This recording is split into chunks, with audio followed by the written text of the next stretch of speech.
1045 The Team, your home for New York Yankees baseball, and a big week for the world of baseball as we get ready for the Hall of Fame inductions. Joining us on the phone is the president of the Baseball Hall of Fame, Jeff Idelson. First of all, I know you're busy this week. It's a small little party in Cooperstown, so thank you for making time. Hey, I'm always happy to make time for you, Jeff, and you, Woods. And, small little party. Bring it on. Let's go.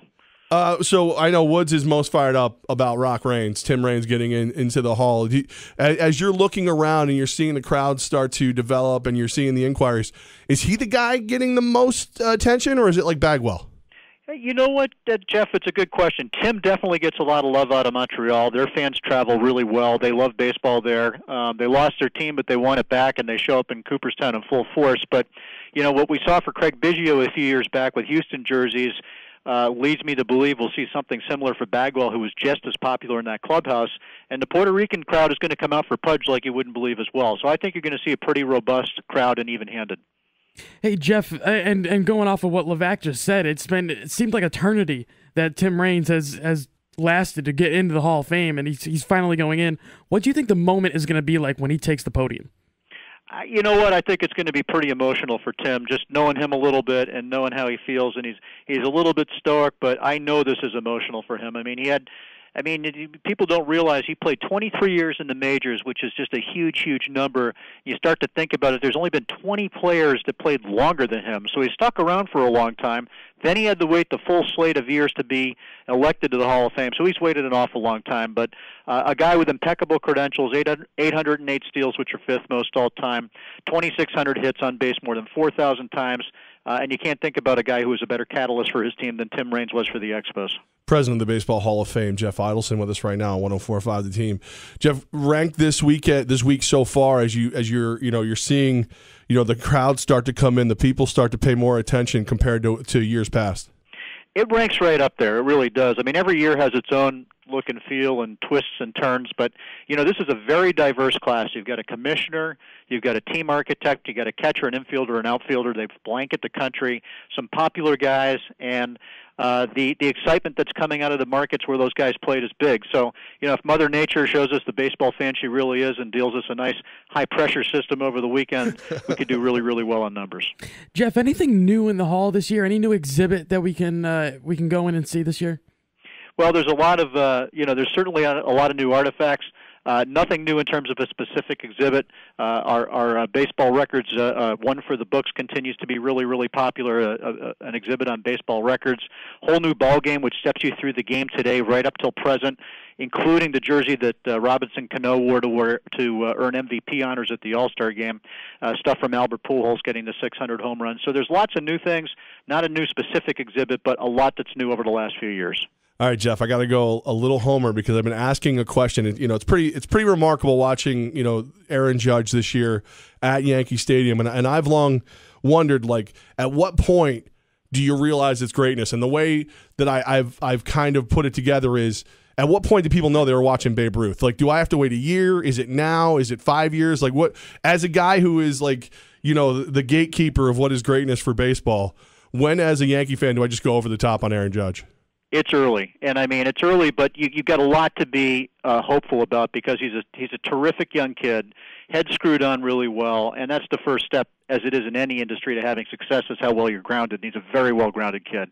And, in terms of the improvements he's made over the last year, in terms of his plate discipline, it's phenomenal. I love watching him play. I had a chance to talk to him at the All-Star game. And, in fact, when you do come to Cooperstown, Jeff, we have his bat from his very first home run last year, so we started early with him. But I think you got to give him a couple of years to get some time under his belt. But you look at that bomb he hit in Seattle the other night, which is just ridiculous. And I tried to think of my 30-plus years in baseball if I'd ever seen anything hit that far. And maybe once or twice a Bo Jackson ball, Jim Rice in his prime, but that was just ridiculous. And this kid's got a lot of power. And like I said, with his head screwed on well, he could be around for a long time and be very much similar to Babe Ruth. Okay, so we got the president of the Baseball Hall of Fame, Jeff Idelson, with us right now, 1045 The Team. They tried to say that home run was 440 feet, Jeff. Like, can you call – people listen to you. Will you call somebody and get a real tape measure out there?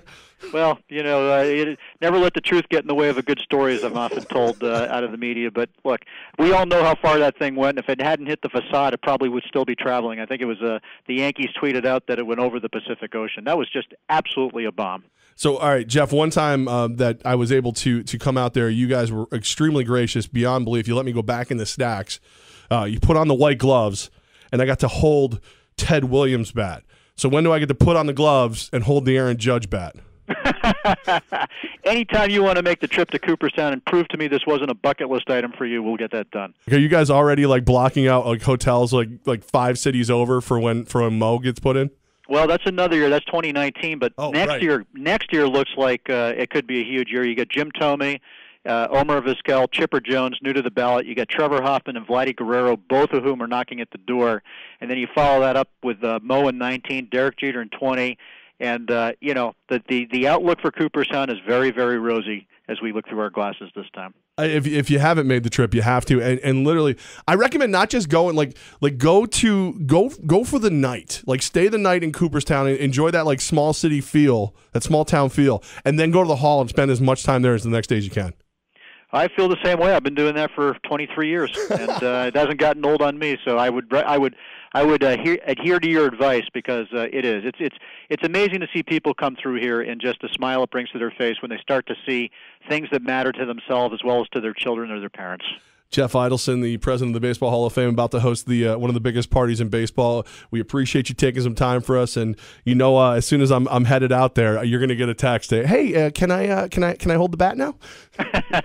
Well, I'll be looking forward to that text. But the Yankee locker is always very popular. Yankee fans are everywhere, and it's nice to see a kid like Aaron Judge who has the potential to be a superstar. He's got a big body he's got to keep healthy, let's be honest here. But right. Boy, oh boy, it's hard not to root for this kid. He's a really, really good guy. You guys got to lick your chops when you see a guy like that. Like, you know what I mean? After all the drama of juiced baseballs, this, that, and the other thing, a kid who is just a genetic freak out there bombing baseballs. Yeah, I mean, and he's good for the game. He's good for the Yankees. He's good for baseball. He seems to appreciate what he's doing. He seems to be a little bit humble, and when you can hit the ball a country mile and be humble about it, there's something endearing about that. All right, looking forward to seeing the new World Series plaque for this year's Yankees when I go out there too, Jeff. Okay, you can help us design the exhibit if that happens. No, I will hold you to that. You guys, you're always nice enough to make time for us. We really appreciate you. Absolutely, my pleasure. Thank you, guys.